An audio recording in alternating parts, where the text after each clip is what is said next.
আব্বাস, তোমার কি বাড়ি ঘর নাই? তোমার কি খাবারের প্রয়োজন হয় না?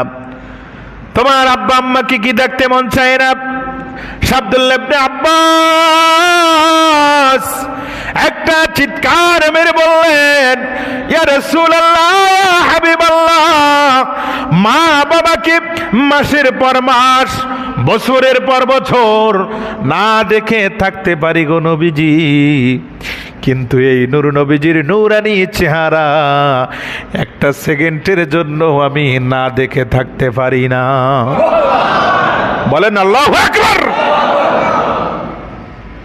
ইয়া রাসূলুল্লাহ, ইয়া হাবিবাল্লাহ, আপনার চেহারা মোবারক আমি একটা সেকেন্ডের জন্য না দেখে থাকতে পারি না। নবীজি আমার এর পরে হাত তুলে ওই দোয়াটা করলো। আব্দুল্লাহ ইবনে আব্বাস ডাক দিয়া কয়, নবী গো, এত সুন্দর দোয়া আপনি